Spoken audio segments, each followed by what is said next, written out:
name is Anil Kumar. I have been with the MetricStream organization for about 11 years, played different roles from delivery manager, delivery head before moving into product management. And I lead the cyber GRC product line within our company. I welcome Neha to this session. So we are jointly going to present the session today on unlocking cloud compliance, optimizing audits with automation. So I'll let Neha introduce herself and then also briefly cover what we have in store for today in the agenda. Thanks, Anil. Okay, the mic works. First of all, thank you everyone for joining this session over the other session. So I think I have to make sure you don't regret coming here. So as Anil said, I'm Neha. I manage a service within Amazon Web Services which focuses on compliance and governance, hence why I'm here. And it's an absolute pleasure to be here and talk about cloud compliance and specifically how one can harness the automation within cloud compliance to simplify audits.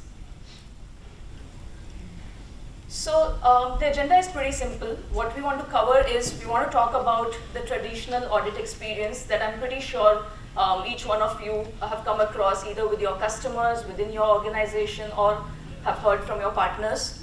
We want to talk and touch base about the challenges faced by the customers, be it on-premise or be it on cloud. We want to talk about compliance in cloud, so compliance at cloud scale. What does it mean when we say compliance in cloud? What are the different considerations to think about when we talk about cloud? We want to touch upon how we are enabling compliance through automation, how we are helping customers, what are some of the recommended strategies in case you have to go towards automation. Briefly, I'll touch base on the service, the offering by Amazon, which is AWS Audit Manager. What does it do? I will give you an example walkthrough, which basically will help you see two things from different lenses, the on-premise evidence compared to a cloud evidence. And lastly, we want to tie the complete picture together and see how this automation within the cloud can be used by a GRC professional to have a consolidated picture of their controls requirement across all the environments. So I guess without waiting further, let's start. I want you to start with this self-assessment because presentation 101, keep your audience engaged. So I really want you guys, on a serious note, to do a self-assessment and think about the persona that your organization is. So there are two groups, Group A and Group B. Think from the perspective, how do you see your organization towards automating evidence extraction for audits and compliance requirement? So Group A comprises of spectators and explorers. So a spectator persona would be, I am doing everything manual right now. I know there is automation right there, but I am happy with doing or extracting my evidence manually. The second persona is explorers, which is like we are evaluating opportunities that are available in the market. We've heard about automating evidence extraction or automating evidence collection, but we aren't still there. We are just being a little cautious about it. Then there is Group B. Group B persona consists of innovators and visionaries. So innovators are the people who are thinking we have taken steps already to automate some part of evidence extraction or collection within the audit, and we are ready to do it more. And then there is visionary. Visionaries are, we have to automate everything from scratch, whatever we have done, but there is miles to go and we need to automate everything. So think about these personas, what I just explained, and I really want to see in this group who among you feel they are part of Group B, which is innovators and visionaries. Can you raise your hand? For all Bs. For all Bs. Okay, that's a nice number, and that's a positive message as well that why we are here today. I'm sure towards the end of the presentation, the Group A people will find more than one reason to at least go back and start the dialogue within their organization, with their customers. They see the benefit in automating things. So yeah, let's start with that. Yeah. So let's talk about typical audit experience. So this is not a secret. We've heard from various customers. that it is tedious, it is time consuming, and a lot of things that we do are redundant. So you only do it in one audit, you really can't reuse it in another audit. So a lot of things leads to this. Typically in an audit, there are dozens of questions that come to you. There are about hundreds of evidences or documents that you have to gather. And then there is a lot of back and forth that takes place between various business entities for you to gather that evidence to share it with an external auditor or an internal auditor. And one other thing is there is a lot of transition to cloud, as you may imagine. So it becomes important to understand how control testing can be performed automatically on cloud. So Neha, why don't you talk about what leads to this audit experience? Sure. One slide back. Yeah. All right. So in Amazon, we follow a very peculiar process which is called working backwards from customer.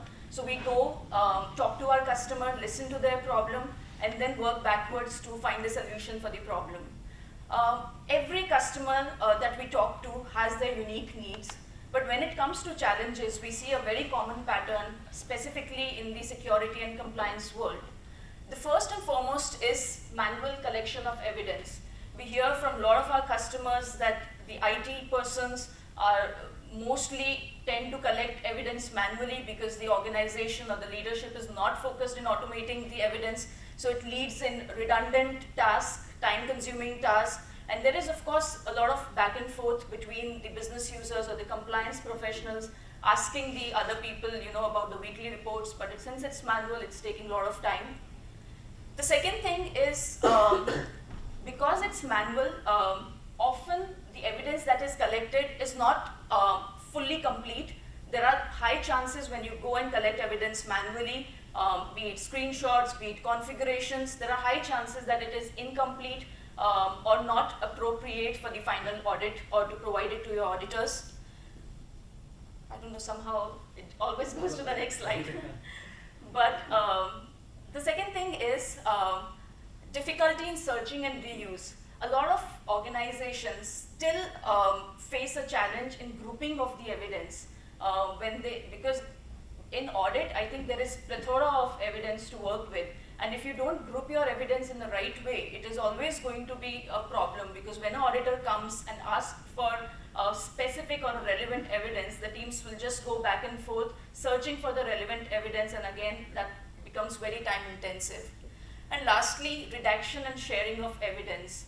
I'll give an example of financial customers. So mostly they have hundreds of vendors, and they need to collect evidence reports from their vendors for specific frameworks. Now imagine working with hundreds of vendors and getting this reports or evidence on a manual basis via emails, attaching to a GRC tickets or things like that. That becomes really a hassle and a cumbersome process.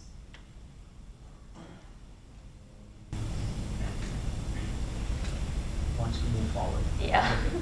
So let's look at the controls from a different spectrum here. I know we are mostly used to looking at controls from a control family. If you visualize those as verticals, what we have put up here is looking at controls from the area of applicability, which is like your horizontals. So there are controls which fall under policies and procedures, which are your internal controls to ensure that your organizational activities are done in a consistent manner.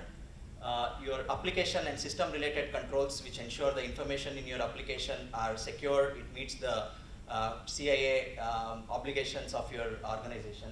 And then your infrastructure controls, which are your large chunk of controls, majority of the controls, which pertains to the infrastructure, be it cloud, on-prem, hybrid cloud, or all your network hardware infrastructure.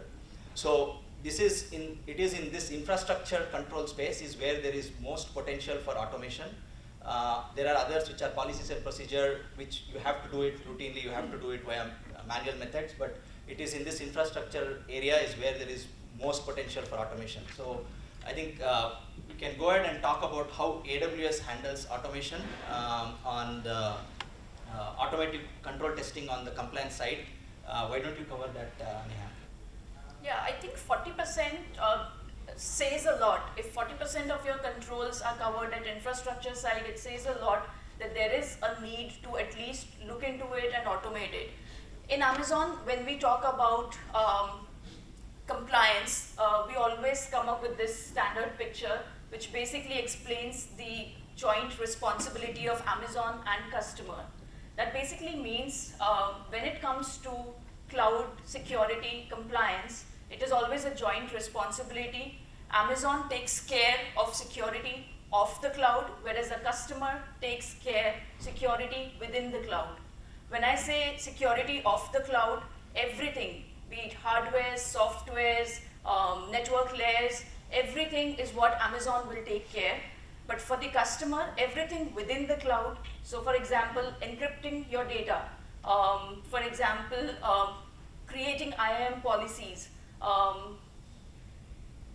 another thing could be encryption on your volumes, EC2 volumes. So everything that is within the cloud is the joint responsibility of a customer.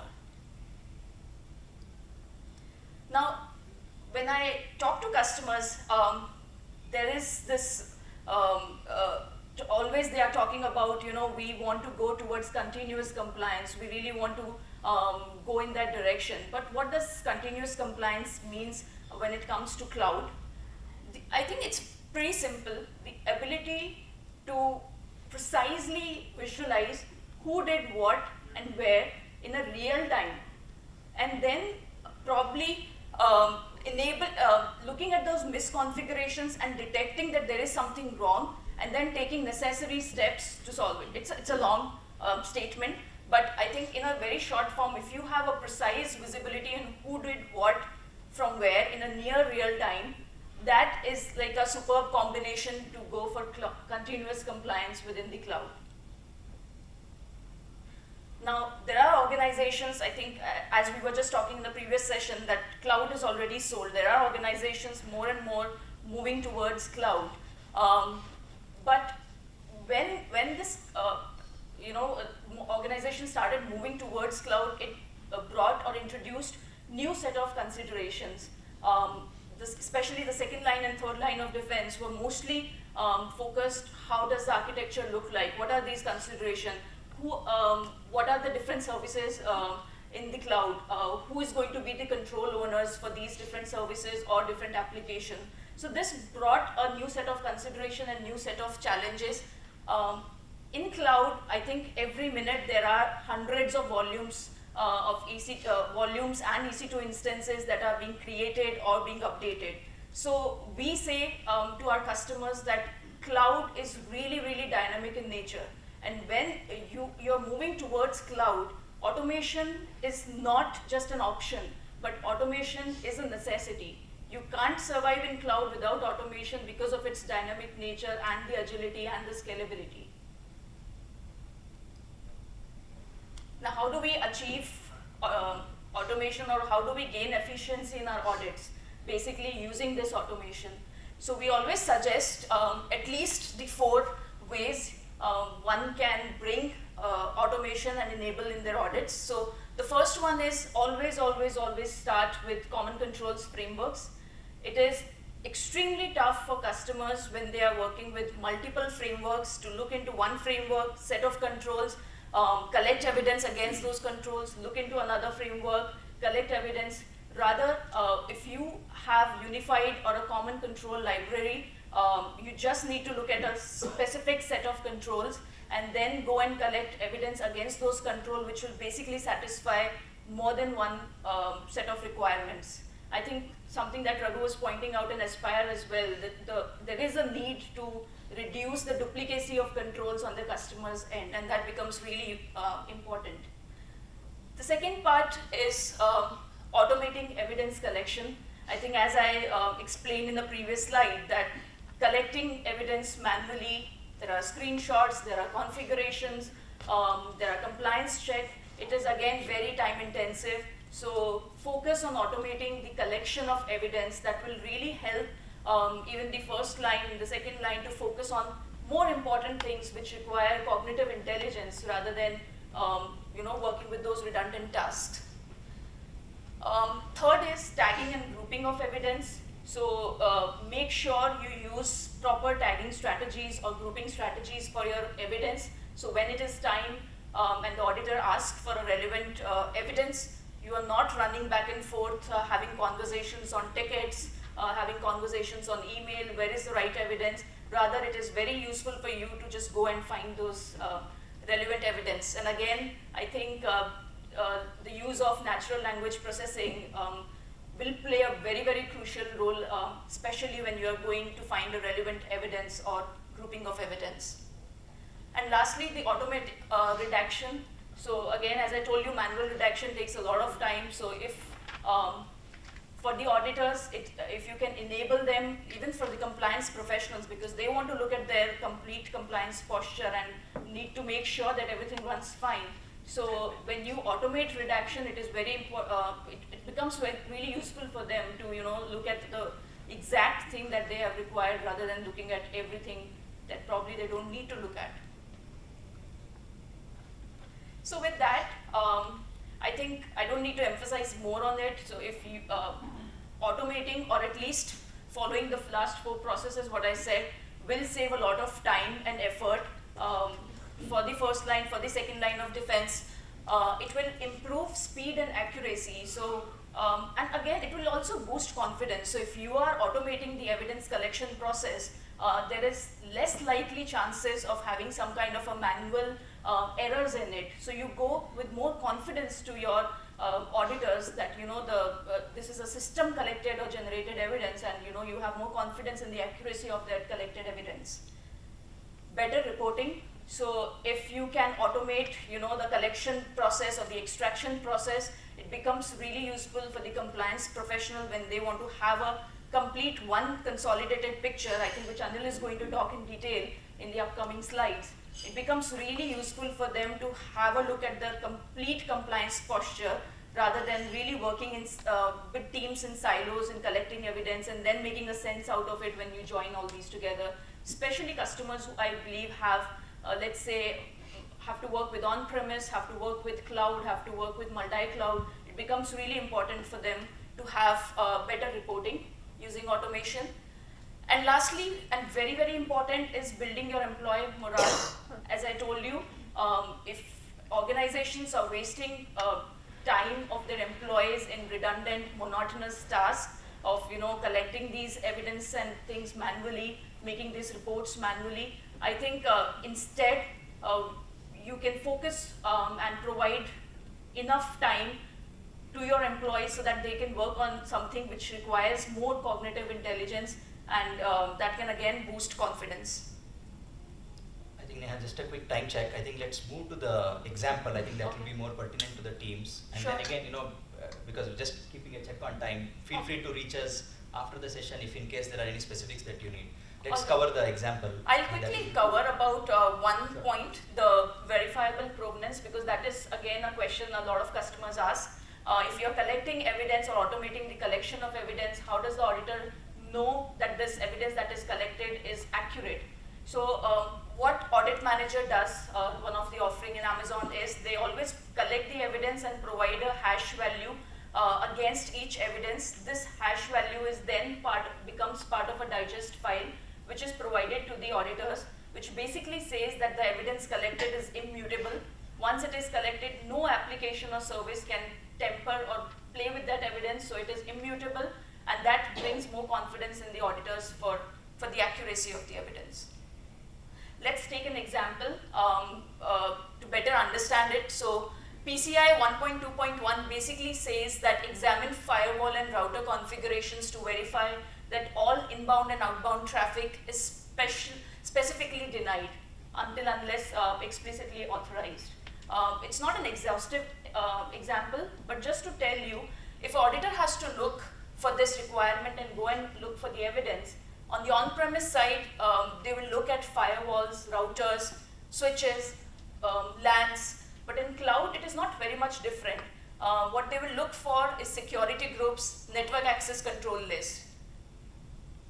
Now, the on-premise evidence would look very much similar to this. This is like dumps of firewall, screenshots, lot of screenshots, but in cloud, it is very similar. So there will be a lot of configurations, there will be configuration checks, there will be user activity logs, and what an auditor basically will do is pick one part of the configuration, compare it with the automated evidence that is collected by audit manager, and then see if it is compliant. Then they'll go and probably pick another set of requirements and see and try to find if there is something non-compliant. Talking about the frameworks, so in AWS, we support all the standard frameworks, but as I told you, we do understand every organization has their own unique need. So there is always an option to customize the framework, to customize the control according to the need. Yeah, I think I'll bring it home here. This is the last slide. So basically, as you have heard, AWS or any other service provides automated compliance results for infrastructure. Now, as a GRC professional, using a GRC tool, it is important for you to bring this together into a consolidated view to look at against your GRC controls, how are you looking at the results of control testing, which covers not just infrastructure, but also covers policies and procedures as well as applications that we spoke about. So what we have within our application is a AML framework which maps the rules and checks that are performed in systems like AWS Audit Manager with the GRC controls that you possess within the GRC library and show the results against them. That way, at one place, you will be able to visualize for every GRC library controls you have, how are the results gathered manually as well as the results that have come from automated compliance, be it on Cloud A or Cloud B. So that's what we have, and that is what is essential for GRC professionals to look at. Now, beyond using this for compliance and audit related purposes, we can expand the vision here to think about how you could benefit from expanding this to a third party. That's one of the areas of application that we are exploring, where the frameworks, as say if a large enterprise who is on AWS and you have your other vendors who are also on AWS, you want them to comply to the same frameworks that you are using within AWS. So how you can expand the same framework to be used by others and get the results of that framework control testing in order to qualify third party. So those are all other areas that we can look at to expand the functionality of using automated compliance and then integrating with core GRC solution areas. So I think with that, the last slide is about what's the future. So from an AWS Audit Manager point of view, Neha, do you want to cover what future we have on the automated compliance side? Yeah, I think the road ahead looks very similar to what we have comprised here. So again, the agility, scalability of cloud can be leveraged, as Prasad was telling in the previous session. It can be leveraged to go towards continuous compliance. As technologies evolve, the quality of audit evidence will again will increase, especially with automation. As organizations deploy automated solutions, there is a whole AI wave that is going on, and we feel personally audit evidence or audit in general is a perfect example of big data. I was telling somebody yesterday, we have tons of opportunities to use generative AI in the audit space. So again, that is something that AWS really look forward to work on. And lastly, I think there is a high need to again upskill audit professionals in the cloud fluency. Technologies will come and go. Of course, nothing can replace the human ability to look into an evidence and say that this is effective enough or not. So it is very important that the employees are trained in the cloud fluency. I think with that, we'll probably wrap our session. Yeah. Any questions? Go ahead, Yes, Chris. I know there are some customers that I spoke with this morning that have got need for on-prem and multi-cloud in addition to AWS. What are some best practices to bring all that together from a compliance standpoint? Yeah, I'll take that question. So again, each of these cloud infrastructure have their own principles. The way they set up is different. But like Audit Manager, what we have seen is even every other cloud provider provides similar results. So that's why I mentioned about the AML framework that we have developed, which allows us to import the information from each of these cloud provider and then connect it, integrate it with the GRC libraries that the customers have within the MetricStream platform and look at the result holistically. So I think I would incline towards that as an answer, Chris, for that question. And again, you know, there are some things which are on-prem, which is hosted by you. You may not have any automation. Those will have to be done manually until, you know, those automation tests appear in the market. Yeah, and I just want to add one more small thing, Chris, to Anil's answer, is making use, as I said, of common control frameworks becomes very important when you have variety of environments, because then you can literally use a standard framework and then holistically look at your evidence from a common perspective. Thank you. Yes. Which common controls framework do you use at Amazon? So we are working within Amazon with our security professionals to come up with our common control frameworks. So we are actually about to launch one. As MetricStream, we offer integration with Unified Compliance Framework, you know, which offer common controls. But you know, also we have seen a lot of our customers use SEF, Secure Control Framework, and you know, homegrown common controls, which they have a program where they are rationalizing the controls. So we have an easy method to import all of that information into MetricStream for their use.